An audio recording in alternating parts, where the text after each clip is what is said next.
Hey, everybody, and welcome to the Better at Beach podcast. My name is Mark Burik, and I am here with Brandon Joyner. And today we've got a really exciting episode. We're going to talk all about the four-step approach and why it's so difficult to time it. We're going to give you drills that you can do to fix your timing.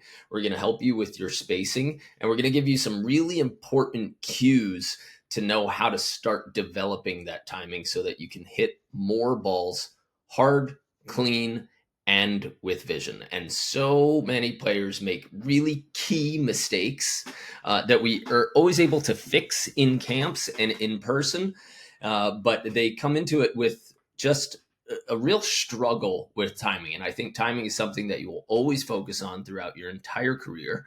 And and it's probably the hardest thing to pick up when you're not doing reps or you're not getting quality coaching. So this episode is clutch for you, for everybody, for your friends. So I want you guys to stay around, stick through it. We're going to get really technical and we're going to do some screen sharing. So if you are listening, great. We're going to make sure that that's clear. But on Spotify and on YouTube, we're going to be sharing our screen so that you guys can follow along to see these things in person. So we've got the new video feature on Spotify, and we're going to try to upgrade the level of this podcast. But if you are listening, totally cool. You're still going to get a ton out of this. But this is going to be one of the most value-packed episodes that we've ever done, talking about the four-step approach and all the important parts of that. Yeah, I love it. And before we even get going, I think that this is one of the keys that if you are a B level player trying to get to an A, if you're an A level player trying to get to double A, this is the easiest way for you to make your jump.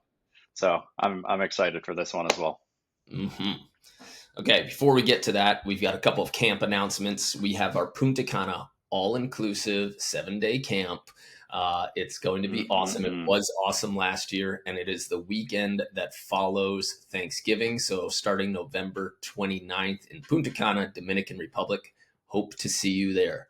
Aside from that, we've got camps coming up very soon in Santa Monica, California, Milwaukee, Wisconsin, Des Moines, Iowa, Bend, Oregon, Santa Rosa, California, Chicago, Illinois, and Youngsville, Louisiana, just to name a few. You can find those all on the links around this video, as well as betteratbeach.com/camps. Also, if you want us to help you completely upgrade your attacking, our online members are currently working through their setting block, and we are about to get into jump and arm swing mechanics, followed by our full live attacking course where you guys submit your videos and we coach you based on those videos, along with a slew of tutorials and at-home drills where we'll give you weekly assignments that you can do at home or on your volleyball court to help upgrade your game. Again, check the links around this video to check it out. And Brandon's got a special announcement about our club consultant program. Yeah, so it's been really fun. We're starting to work our way into clubs. I think one of the things that I certainly value the most out of my relationship with you and with Better at Beach is the fact that I've learned a lot along the way of what makes a small business successful. And like I've learned more in these last 6 years than I did in college about teaching. So it's been fantastic. And now we're at the point where we're offering our assistance. If you have a club and you're trying to make more money, you're trying to get more athletes, you're trying to be more successful, you're trying to offer more programs, reach out to us. We have our club consultant offer where we work with you as coaches. We work with a director to kind of optimize what you're doing with your systems. And we work with the kids. So it's been great. I think right now I'm working with 2 or 3 total clubs, and it's just been a fantastic time. And we're already seeing a lot of growth. So that's it's been fun. So if you're interested in that, shoot us an email and support@betteratbeach.com, and we'll get you going. Yeah, it's awesome. It's that same thing that everyone goes through. I think every club or everybody who's coaching, they start doing a good job. They got into it for coaching. And then all of a sudden, they had 12 tryouts the first year and now they've got 80 kids. And all of a sudden they have to hire these coaches. So they end up hiring their friends or somebody who plays volleyball at a high level. And then all of a sudden, the product and the systems and everything that they knew about volleyball just starts going out the window, and practices turn to trash. Parents get upset. So it's it's hard. We know it's hard, but we also know how to make it easy. So if you're looking to help your coaches create a great system, and a product and a club that you love and enjoy, this is what we're here to help you with. We are your Hmm. assistant coaching staff. We are also your coach training staff, and we'll help you wrap your head around all of like the pricing and systems and how to train your coaches and get them on the same page so that you can truly have the club that you dreamed of. Yeah, it's been great. And I think you and I, with Better at Beach, just a couple guys trying to figure it out, we have had to experiment a lot. Hmm. So we know it works, we know it doesn't work. Yeah. And it's, yeah. So let us help you. Let us help you avoid the speed bumps that we went through. And it'll help you right away. I Yeah. promise. And a little teaser, we got a accepted offer on a facility. So we've got a big fundraising thing about to happen over the next 3 months. I've got to either qualify for an SBA loan, which is a small business association, or raise 3 million in investors. And all of the systems that we've already built are just going to get boop, transplanted directly into this facility. Nothing's going to change. We're just going to do it with unlimited hours and have some really sweet amenities. More to come on that. I'll have a whole like email sequence that you guys can become a part of. If you want to get on that email list, just DM me on Instagram, Mark Burik, and I will share the entire journey because I'm learning a lot as we go. Never raised money, so this is the first time for that. Never applied for an SBA loan, first time for that. And it's going to be an exciting trip, but we're able to plug and play our systems into that so we can hit revenue on day one, which is pretty sweet. I love it. Okay, let's talk about hitting, right? Let's do Four it. step approach, 3 step approach. What's your take on it? What did you learn as a kid, 3 step or 4 step? Because I learned both. So when I was in high school, I didn't even have a my coach, still one of my favorite coaches that I've ever had. He was a phenomenal communicator, really good team leader, but volleyball wise, he didn't really know what he was doing. So I was actually goofy foot in high school, Hmm. but when I got to college, Fred, and I'm sure you probably remember this, um, he wouldn't even let me play until He did a lot I of that. I didn't get learned. Yeah, first year. yeah, he would like bullied me, and he would make me go onto a side court and throw a tennis ball against the wall by doing my approach. And I mean, at first I was extremely upset because I was like, "This is dumb. Let me play volleyball." But for me, learning that four-step approach was huge. I'm extremely glad that I never really had to have battle with the three-step approach. A lot of times middles have to deal with that, Mhm. but I played a lot of outside my freshman year, and just moving through that four-step approach, it just makes me feel like I'm calm. It makes Yeah. me feel like I'm always able to use my steps and get to the ball. I understand the conversation of three-step and four-step. I think it's funny that it's a huge debate because, to be honest, I don't think there's a difference. Same. I think they're the Love to exact say same that. thing. I It's think you just semantics. Yeah, I think you're just focusing on the wrong thing. Like, Right. regardless, if you're doing three steps or four steps, you're still doing the same amount of steps. Yes. Your timing is just a little bit different, and you're maybe not able to wrap your head around that idea. Right. Let's you used a I guess a technical or an industry term there where you said goofy foot approach. Yeah. So we'll unwrap that for a second. If you're a right-handed player, you should jump off of the last two foot plants from your jump in general, especially for indoor. We're going to talk a little bit about how it's okay, a little bit more okay on the beach, or why there's advantages and disadvantages. But if you're a righty, the last two steps to hit the ground before takeoff should be in the right left sequence. That is crucial for indoor doesn't have as negative effect in beach depending on how far forward your foot is in front of the other. So if they plant together like they're on skis next to each other, you'll be pretty okay. But a goofy foot approach is when a right-handed player finishes left-right jump, or a lefty player finishes right-left jump. Easy way to know if you're goofy footed. A lot of people don't know until they come to our camps or they give one of their videos online.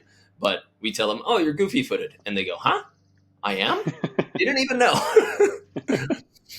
But there's a lot of great goofy footed approaches. Phil Dahauser is an easy one. Alexander Samoilov's is an easy one. Karch Karai switched between going a regular four-step approach and goofy footed. Avery Drost, Troy Field. So I'm basically naming an all-star lineup of people who Right. are goofy footed, you know? Right. And one of the things about being goofy footed is it just slightly prevents a little bit of broad jump, and also the way that your footwork is designed. So if you balance on your left foot, like just imagine it with me. If you're balancing on your left foot, it's a lot easier for your body to eject or push to the right side, right? You can use your calves, your big toe, and your glutes to power that. Now, if you try to leap from your left foot, from balancing on your left foot to your left side, that's a lot more difficult. So this is why for setters, it's crucial to set the right arm. If you're goofy footed or a lefty, so that means that if you balance on your right foot, it's really easy to push to your left.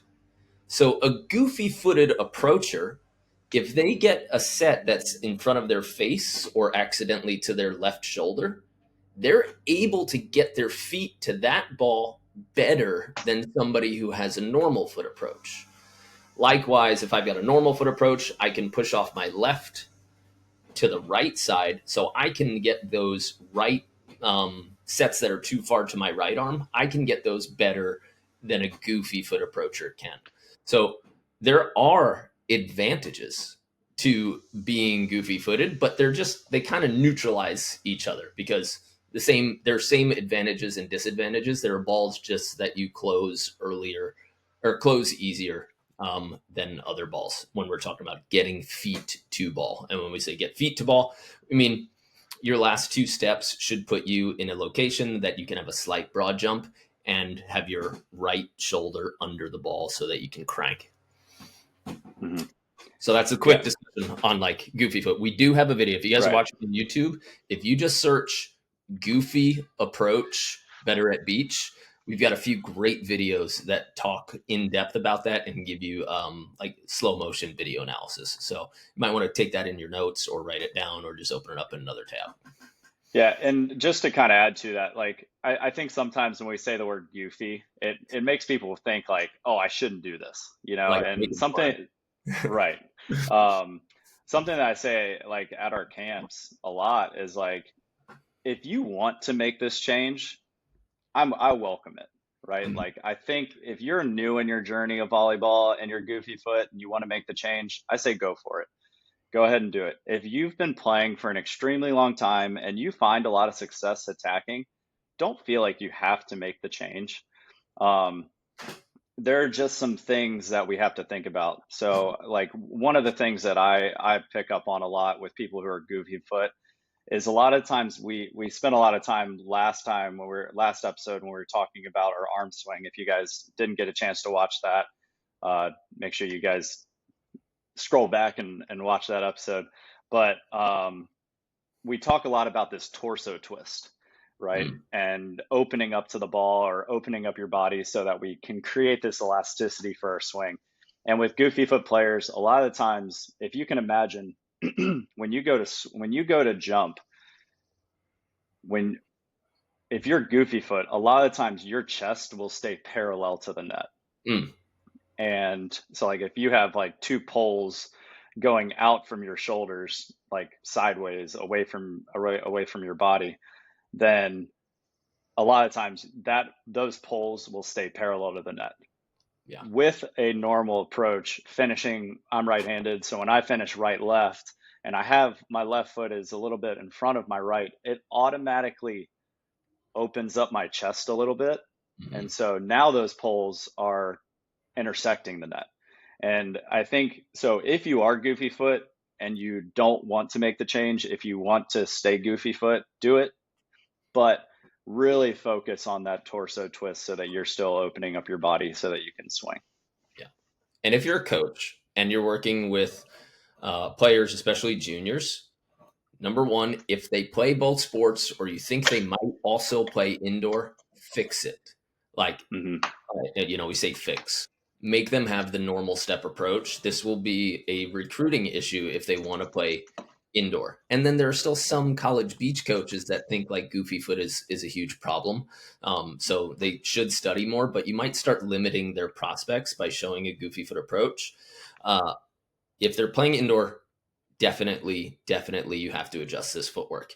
If they are only beach, then it's okay to let them ride. And at our camps, one of the first questions I have, I go, "Oh, okay, you're goofy footed. Do you want to change?" And then Hmm. they'll give me an answer. And I go, "One of the most important things is, do you play indoor? If you play indoor, we should change this. If not, and you've been rhythming this out for 5, 10 years, like it might not give you a huge advantage. There might be this long sticky point where you're trying to fix it and then it breaks down your attacking for a little while. Because anytime you Hmm. change technique, your results dip before they increase. And who knows if it'll actually increase your hitting percentage. So Right. you don't have to fix goofy foot unless you play indoor and unless you want to maximize your absolute chances of getting Hmm. recruited, because some of those college coaches will still think, oh no, she's goofy footed, when it really doesn't matter when we're talking for beach volleyball. Right. Doesn't really pass the eye test, Yeah, right. but yeah, yeah. And if you do decide to make that change, I think it's a good off-season change. Mm, If you're playing in tournaments already and you're going for it, I mean, right now we're kind of in that preseason mode, so it's not too late. But yeah, I think it's a good like January January work. yeah, yeah, rep it out. Yeah. Okay. So let's break down the sequence of this 4-step approach. And again, if this it puts an ugly taste in your mouth and you're a 3-step, just listen. In order to get to left, right, left, you have to take a right step before that, just like you have to take a left step before that. So I mean, you could call these 5, 6, 7-step approaches, and they will Hmm. all mean the same thing. Okay. But we will say, for the purpose of this episode, that it's going to be a 4-step because we think that the most important timing step is 4 steps away from your jump. Okay. So we'll talk about it like that and we'll start sharing our videos soon. But if we talk about the 4-step approach, right? Essentially, how do I time it? Timing is crazy because you can't just start your approach. So to say that your approach starts on your first step, which for righties is going to be your right step, it doesn't start. It just unlocks on your right Hmm. step, right? The one metaphor that I always give of when you're sitting at a stop sign, right? You don't just hit the accelerator.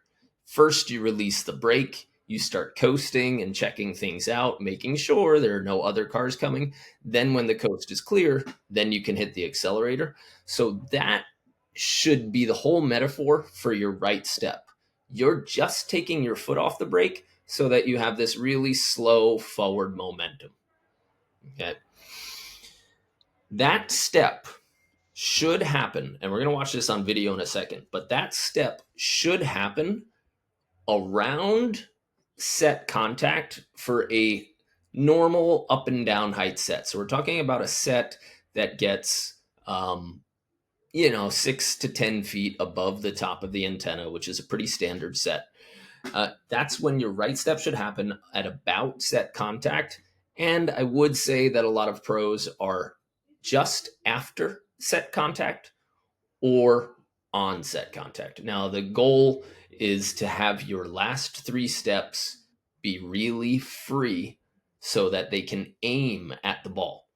Okay. When you guys are learning this at home or on the court, don't worry about it getting sticky early. because it's kind of like learning to dance. First, you just have to like count to 8 and learn the dance steps. Then you have to figure out how to match it up to the song or multiple songs, right? So that's how your set's going to work. First, you got to learn the technique, and it's going to feel like you can only do it in one certain rhythm or one certain timing. And then over thousands of reps, then you learn how to do those same sequences with different timings of sets and from different positions. And then later we'll talk about transition sets and maybe even onto attacks where we can use a 5-step approach, which means you would put your left foot down. So you'd be 5 steps away from your jump, and you'd put your left foot down on or just after set contact. And that allows for even more accurate feet to ball, Mm. right? Why does more steps make feet to ball easier? Well, when I see a ball flying, if I if I need to land or put my feet in the place where that ball is going to land, right? And I only have 2 steps to do it, it's going to be a little difficult. If it's far away, I've got to really push hard to get there. Okay. And because I'm pushing so hard and so far, it might be less accurate. Okay. If I'm allowed to take 4 or 5 steps to exact my feet into that spot where the ball is going to land, I'm probably going to be really accurate. Hmm. Right. I So, I I loved when we did that YouTube series with Miles Partain. mm, And he was talking, this was mainly about optioning because that's kind of what Miles and Andy are known for. But the way that he talked about it was having steps in the tank. And I love that idea. I've used it ever since I heard it. And it's kind of the same idea that you're talking about right now is when we put down that first step, we're just putting it down, but we need to see the set location. We need to see the set height. We need to figure out everything. We need to gather as much information from that set as we can. And if we can have at least 3 steps, this is why 3 steps and 4 steps are the exact same thing. If we have at least 3 steps to in the tank to get to where the ball is going to land, then that's a great place, right? So I think timing, that idea is huge. Like once you see that set go in the air, we're just leaning forward, we're putting our weight on that right leg, and then I see where the set goes, but I still have those 3 final steps in the tank to find my direction and find my like finishing spot. I right. think that's huge. Yeah.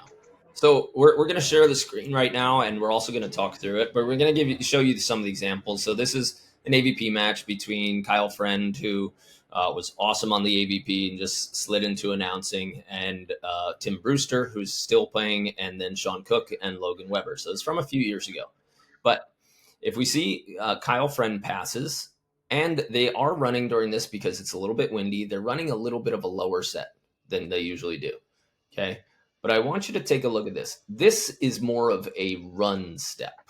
Okay. Hmm. So they're running tempo here, which means that they're having a lower set and a speedier set. But on that set contact, Kyle is actually getting onto his second step. So that's his left step there. He is gunning it. They're running a lower speed offense. And then from his left, his body should hopefully pick up exactly where the ball goes. And since it's such a fast set, we need a really accurate setter to be able to do that. Okay.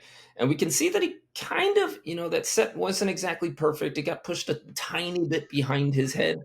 And because, Kyle doesn't have exact feet to ball there, still really good. That's the danger in running speed or tempo sets. If you don't have a perfect set, it's harder to get there. Okay. So if we take a look at the next approach, we'll see what they do on this side. And with this wind, this might be a bad example video. But this looks like a more standard tempo that they're Hmm. okay. So we can see that first of all, the spacing. Okay. Kyle is well behind half court. This really doesn't matter how short or long you are. You might have, legs that are a couple more inches, but if you've ever had a 5'2" person walking next to a 6'9" person, everybody walks at about the same speed, covers the same distance. So somewhere behind half court and 3/4 depth is where you got to be. right? And you see right here, on set contact, Kyle's putting his right step down, but look at him just coast through it. You can see from his body that he's not yet accelerating. Okay. He's just putting that step down, right? And then this is where, so at the end of his right step, this is where his eyes and brain start picking up where the set is going to land. So then he puts his left step down. And this is that crucial moment where he has to decide where to put his right left down. So the right left step. So he's recognized now.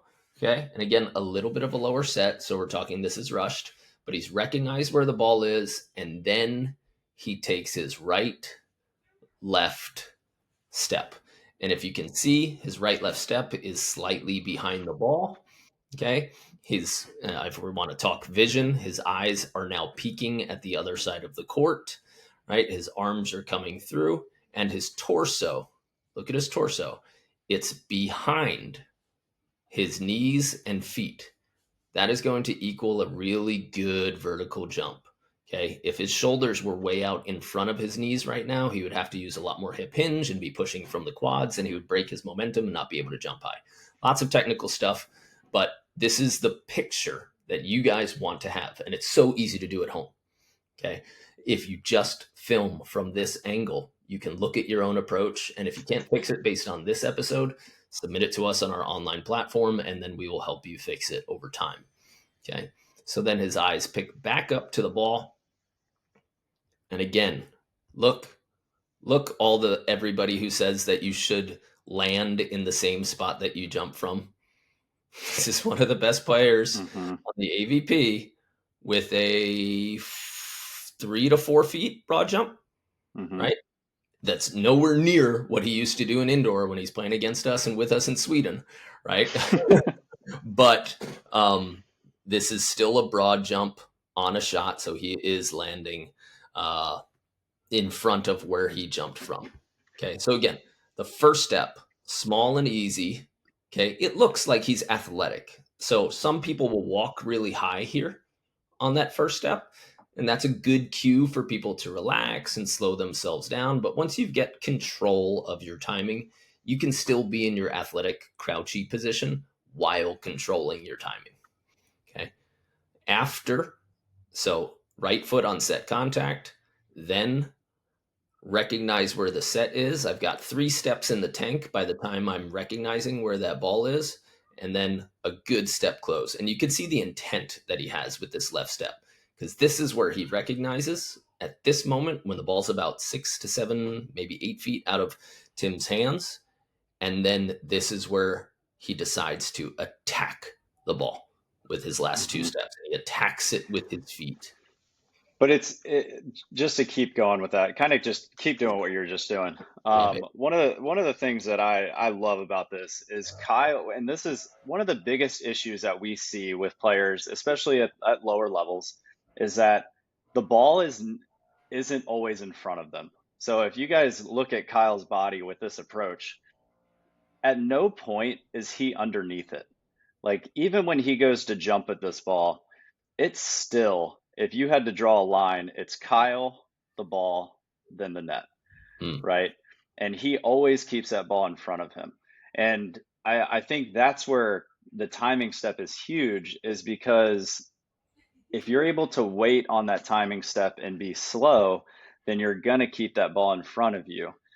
The biggest issue that we see is that if we go back to the timing step or at the beginning of this approach, a lot of you in this position, when that ball is in Tim's hands, you are probably already on your second step, which means that by the time that that ball peaks and starts coming down, you've already hit your last 2 steps.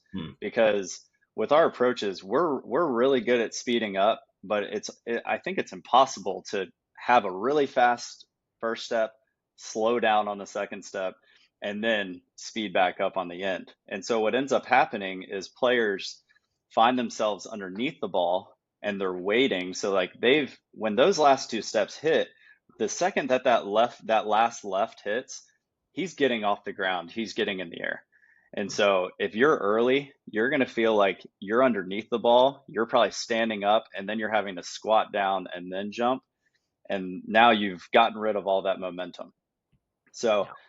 one thing that I think creates, and this always gets a chuckle at the oh moment where you have this feeling of I need to catch up to the ball.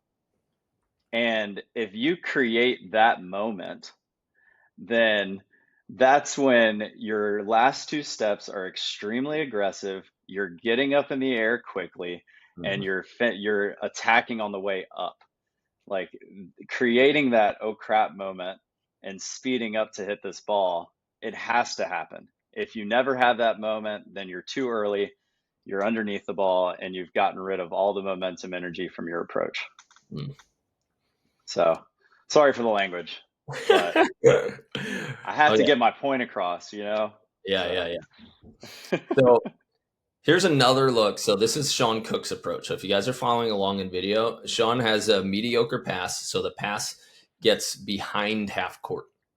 Now this is where we talk about the 5-step approach, leaving steps in the tank. Okay. One thing that we didn't really talk about is most beginner intermediate players, they end up just waiting at the net for the set because they think, well, that's where it's going to end up. That's where I have to be. So that's where I should wait. The key is that you guys wait behind half court. And like Brandon said, leave that ball well in front of you. Okay. If you've never distanced out your approach in order to know how far, again, I've said this in a couple hundred podcasts probably, but go to the net, wave your arm until you can't touch it, can't touch the net, turn around in place, and take your approach backwards into the court. That's where you should start your approach. Okay. Now, if we look at Sean's pass, Logan is right now setting from the back half of the court. And Sean, because it's now a transition or maybe an inaccurate set moment, he is converting to a 5-step. So you can see that he puts his left foot down on Logan's set contact. Then he's able to recognize where the set is. Look at all this. This is about 6 feet off of Logan's platform. After 6 feet, after it's left Logan's platform by 6 feet, then Sean takes his right step. That just didn't really get him anywhere. Again, look at this chill right step. He's just leaning on it. Then he really recognizes it. And now he's got 3 full steps where he can be in attack mode to the ball. 1, 2, 3. Again, a good step. Close. Look at how far the ball is in front of him, even in a transition situation. I mean, this is a masterclass in transition hitting right here. mm-hmm. Because even though the ball is behind him from the pass, he kept it and left it in front of himself for the entire approach. Most people would just go wait at the net and then they'll end up blind and without power. Sean's able to keep his power window right there and crank down the line. Okay. And to my point of, yes, we broad jump in beach volleyball. Check this out. Okay. Yeah, it might be a little bit tighter than he wants, maybe, but this is where he takes off from. I'd say that's maybe 5 feet from the net. Boom, lands basically under the other side of the net, making friends with Kyle Friend. Okay, Mm-hmm. so there is that That's a broad. great example of your analogy of or your metaphor of letting off the brake, not pressing the gas, but then all of a sudden he sees where that ball's going. He puts his foot on the accelerator, Yeah, right? right. That's So what he it's yeah. recognizes. This is Mm-hmm. foot off the brake, but he's still taking a step, but not really intending on going anywhere. He just places the Mm-hmm. step. And that should be the first step in our approach. He just places it. Then you can see the moment where he recognizes. Mm-hmm. There Yep, it right is. there. Yeah. That's when he That's cool. recognizes and he turns on the jets. Bump, bump, go Yep, crank. I love it. That was beautiful. That was beautiful. Saw Sean this morning walking with Baby Ocean. Oh, yeah. He'd be happy to know that we're chatting him up. Okay. And then we'll look at our third pro approach of the day, right? So this is Logan. This one is a perfect pass. Ball's in front of him. Takes the right step on set contact. This one does look like he's almost gunning it. Okay, so we'll see if Mm-hmm. he controls a little bit later. Yeah, so he didn't quite recognize where that's going, right? So maybe a little bit early as we're going, okay? But then this moment, this is when he's still in control of his left foot and the ball's far enough out of the setter's hands for him to take his last two steps in the direction that he needs to. Okay. Yeah, see, Mm. it's interesting that we saw the timing issue Yep. happen before he approached, and now we can see that his body is equal with this ball and he's jumped from underneath it. So Yep. we could almost tell like this wasn't going to be his best approach or best hit based on the first step of his approach. And that's when it's so much fun to be a coach and you look like this kind of savant because you can tell like when a good hit is coming way before the player jumps. And it's just based on that one. And you can say like you can see them take the first step and like this is going to be good and then boom, they crank. And that happens at our camp all the time and the person who's standing next to you is like, "How did you know that?" Mm-hmm. And it just happens every time, right? So Yep. he gets himself under the ball and so he doesn't have max power there. Of course there's And wind, all that. and the cool thing that you can see about this, and this is just the level that these guys are at, you notice Kyle didn't even stay up to block, right?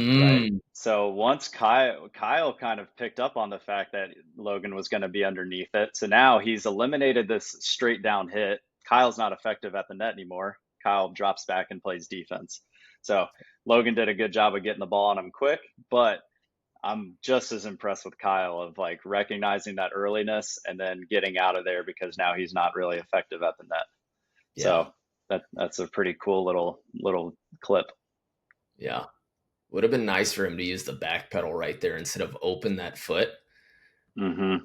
Because I mean, this is defense, but if you can see right now exactly when Logan can see him when he's in the squat of his last approach, right? This is where he sees that Kyle's hip has turned, so he's definitely not going to be at the net. If Kyle had used the squat and straight into a back pedal, he might have tricked Logan just a little bit more. But once this hip turns, now Logan can jump knowing that there won't be a blocker there. And that allows him like the confidence to say, okay, I'm going to swing down for sure. Mm-hmm. Right.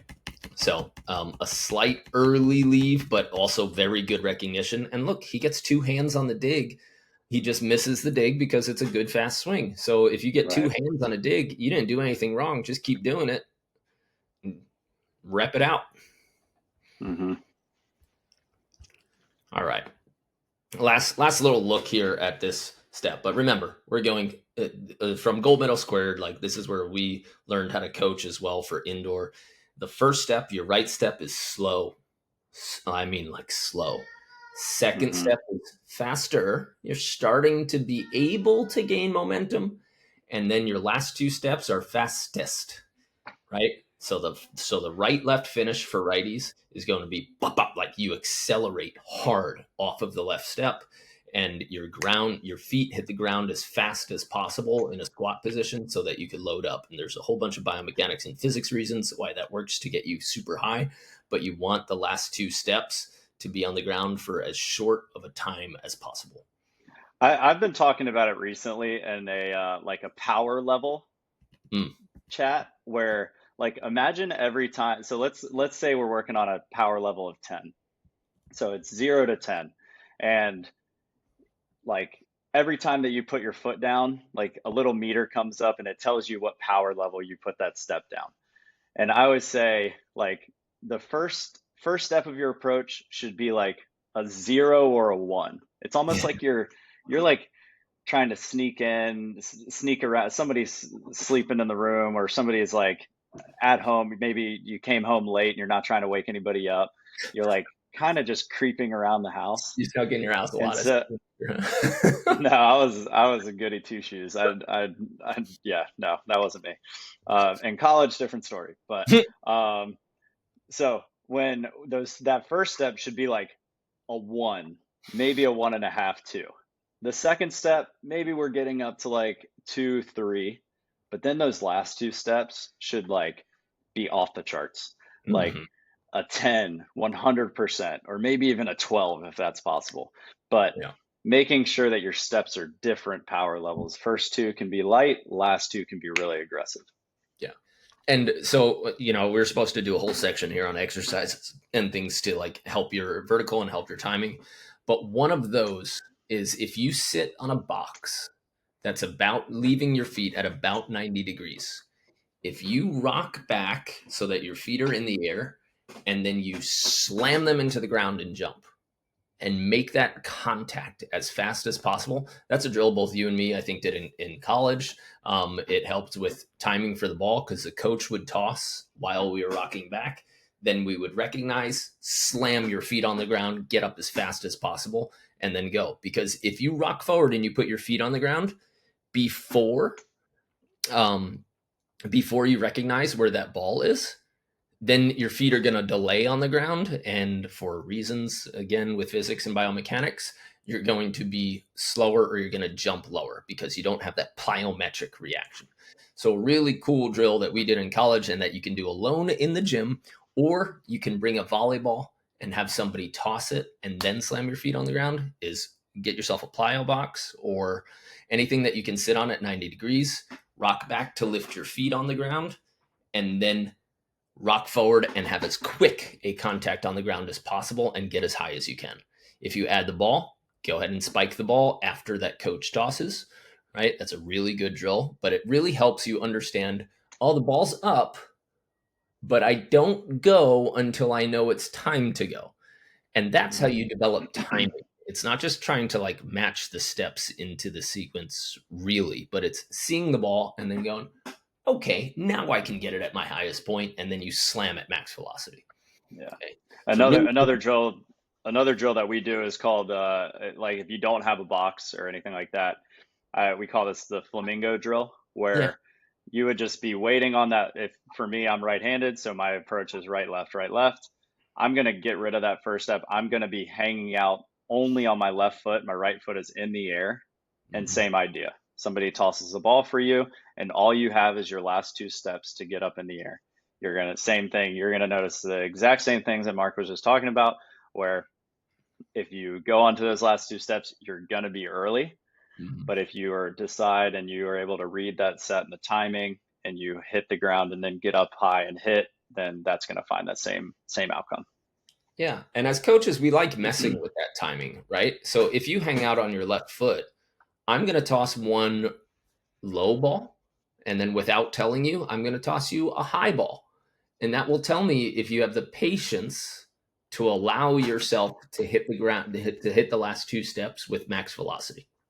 Because if you get onto your right left and then you pause and then you kind of slow jump, you're not going to have as good a vertical and you're probably going to be really early on your approaches. Okay. But if I throw a nice high ball and you wait, boom, and then you hit the ground with your last two steps, then you're starting to learn timing and you're starting to learn how to be patient and not need to move forward just because you see a ball in the air. You have to first, your brain has to first recognize its timing and location, and then you attack it with your feet. Really hard concept to grab onto. It does take some people months or years, but we get a long way just by using some crucial drills at camps and practices to be able to get people to bite onto it a lot quicker. Okay, so here's the last approach, and Tim Brewster's taken this approach. Thank you, teams, for serving everybody. Uh, And Tim's a lefty, Tim's just a to let lefty. everybody know.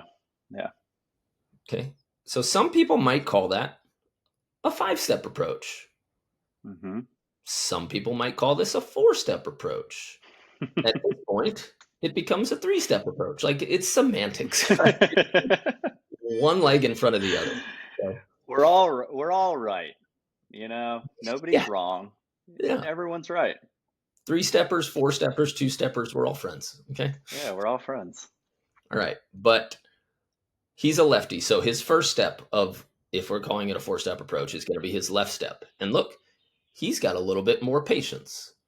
Hmm. So after the set is released, Then his left step or his first step is getting onto the ground. Then he sees the ball. He takes his right step. It's a little bit bigger, a little bit faster.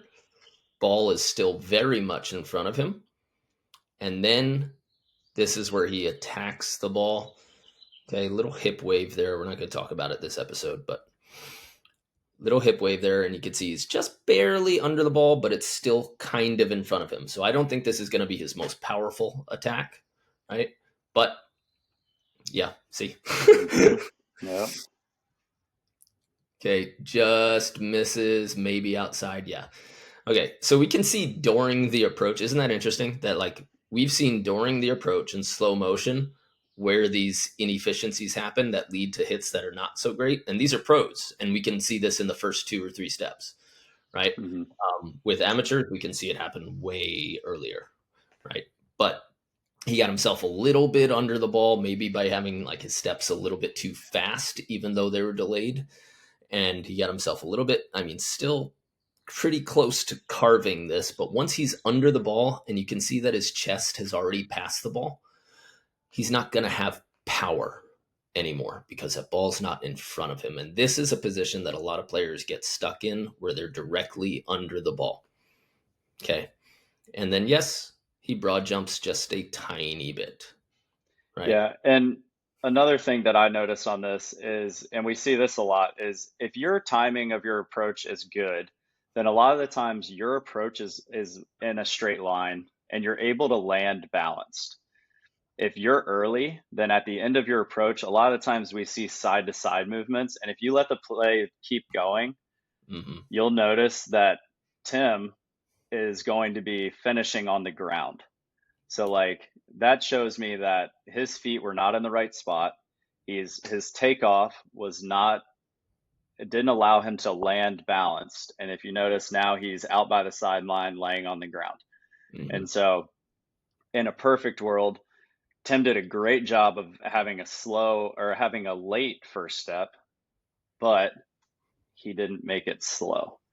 And Yeah. so if he could have remained, if he could have kept the exact same timing of all of those steps, but if he can let off the brake and then accelerate, this is where Tim, if there's a car running through that intersection, Tim would have T-boned it, right? Because he never really saw, he never looked both ways, right? So if he could have delayed that first timing step, allowed himself to hang out there for a second, and then sped up, he would have maintained his balance.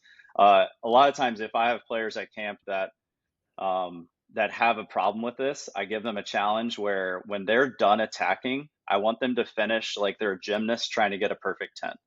Mm. And I want them to be able to land with both of their feet planted and be able to hold their finish. It works for passing, it works for setting, it also works for attacking. See, like on that one, if we watch Logan at the end of that attack, watch how he can land on both of his feet. So he might have been underneath it a little bit, but he was still in a good spot because when he goes and hits this ball, he jumps, he hits, he's underneath it. We'll talk about that later, Logan. But then when he lands, he's controlled, right? If he was looking like he's stumbling, if he looks like he's tripping over himself, or if he lands sideways, then that's not going to be a great approach either. Yeah. And this happens a lot to left sides where they feel like they're behind it, but it's actually on their right shoulder. Mm-hmm. So that's if you're taking a hard line swing like he tries to do here, now he's pulling it from his right shoulder to his left. Instead of if he left that in front of his left shoulder, he'd have a stronger line attack. And mm, and you can see from this position, like if he's already so far underneath the ball, right? He's also limiting his power going hard cross. So the angles play with this differently because if you're approaching from the left side, you're at an angle, so you want that ball in front of you in relation to basically the back corner of the court. So now having the ball in front of you equals your body, then the ball, then the back corner of the court. That allows you to access most of the court. And if you're going to crank line, then you've got to really leave it in front of your left shoulder or let that ball travel a little bit longer before you snap on it down the line. So, Hmm. because he hits it from his right shoulder, he doesn't get maximum power, even though he sees the leave. And that's when Kyle gets this nice little slap dig. Yeah. We've talked about it a little bit, like with when you're attacking, it's a lot of peripheral. So like if wherever you're sitting at home, if you have your screen in front of you and you're watching it head level, so like right now, if I look straight ahead of me, I'm looking right into the camera.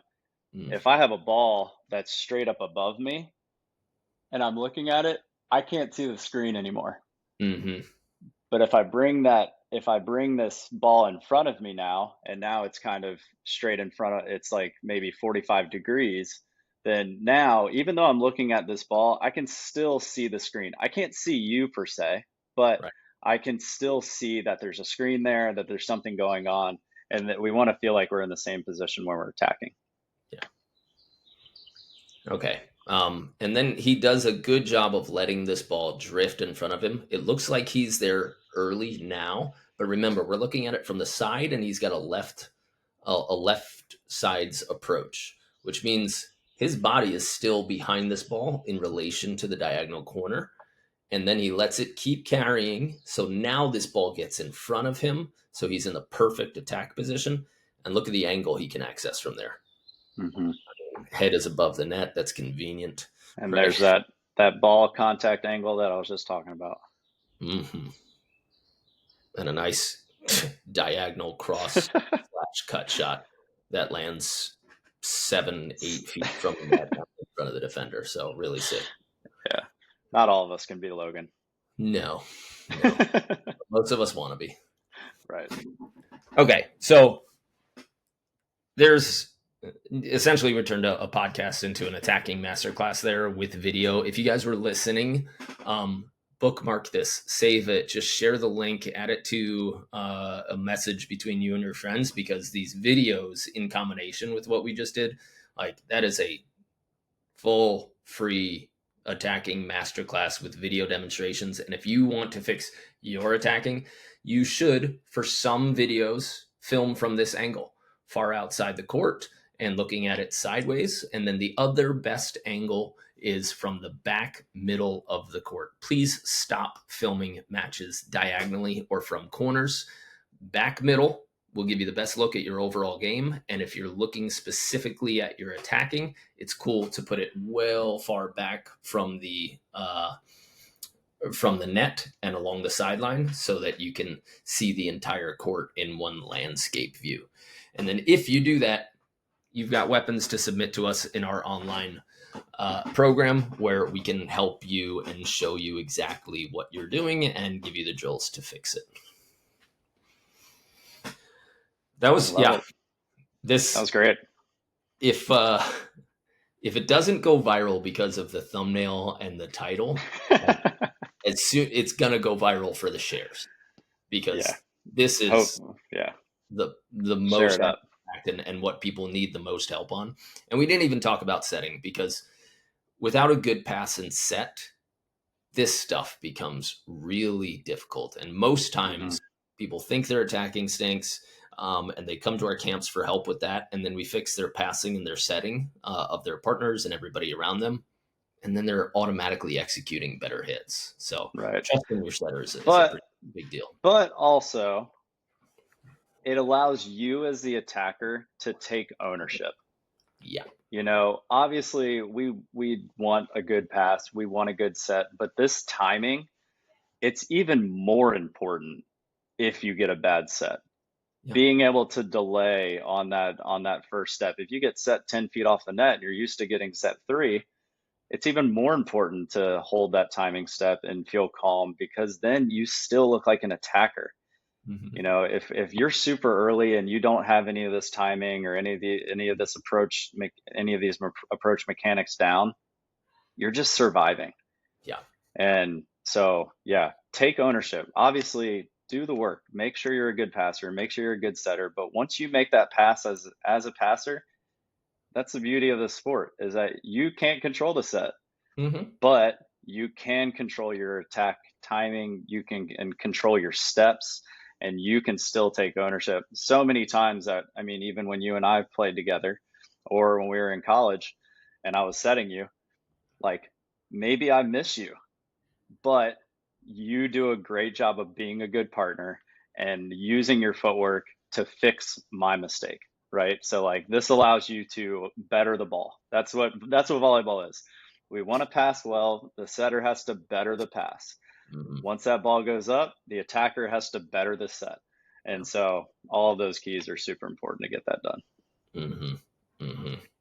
Yeah, it's funny that like my best results in my pro career came with the worst setter of my pro career, right? who Like who Kurt Topple. oh god, yeah, He knows. he just won some event with John Moran and Yeah, he won China the or like something. old man Olympics, the Masters Olympics in Taiwan. He Yeah, represented USA for beach volleyball. still getting it done. Yeah, he's just Yeah, I mean, he never really fixed his setting, but if I had patient feet, that was the only thing that I had to say. Like, okay, hey, this is a lesson in feet to ball. If I want his block in front of me, if I want his athleticism and his 6'9" butt at the net, like Mhm. I've got to deal with these sets. And so my job is having really patient but late, quick feet so that I can keep the ball in front of me and on my right arm, and then making patient choices. When you've got an athletic monster who can't set, right? Your job a lot of times is to just hit the ball in the court to put the other team in enough trouble and have the patience to say, this isn't the opportunity to kill, but this is the opportunity to just put them in enough trouble and see the next play. And maybe, they just get led straight back into my 6'9" blocker, which is terrific. Mhm. So, Right. play a lot of defense back there. Yeah, that's kind of crazy. Like, so when you were playing with a worse setter, you had this mindset of, oh, I really need to focus on my approach. And I bet when you played with better setters, maybe you lost some of that thought and it led to you finding yourself in a difficult position to attack. Probably. Like Yeah. When you play with that's mentally. kind of that's a interesting spot to be in. Yeah. Yeah. I'm sure that happens to a lot of people. I'm sure it happened to me as well. I Yeah. was always very lucky to play with really good setters. So yeah. Yeah. And so long as the last thing that we'll say is if you're expecting the set to go to a location, and so your approach goes to that location instead of in your mind calling for a set, hoping it's going to go somewhere, It's but a then suggestion. actually wondering where it is going to go. That wonder, like, I wonder where he's going to put this. If that thought enters your mind, then you have enough patience to say, oh, it's going over there. Bum, bum, bum, bum. Now I'll Hmm. attack it with all of my feet. Instead of saying the set belongs here, so that's where I'm going to approach. And then when it's off by 1, 2, 3 feet, like you're hopeless. Instead, your mind should say, hey, set me a 4, set me 6 feet from the antenna, right? Then your mind has to switch to, I wonder if he's going to be able to do it. And then Yeah. you can attack.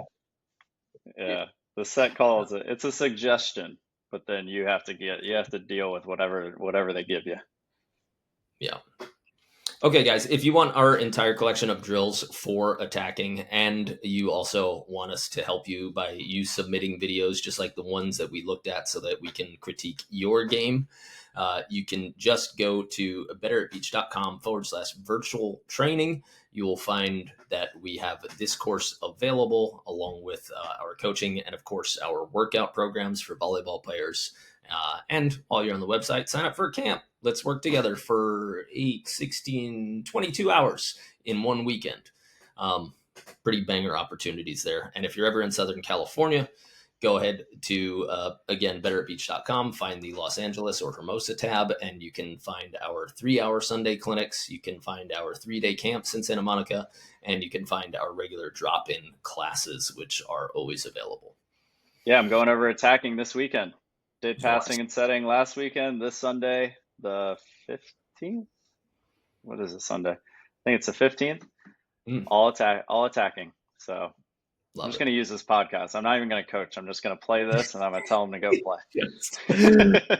Bring your computer and say, here's your Yeah. 3-hour Hey clinic. guys, watch this. All right, now go do it. Good luck. All right. Cool. That's it. From Brandon, from myself, from everybody at Better at Beach, we appreciate you guys listening.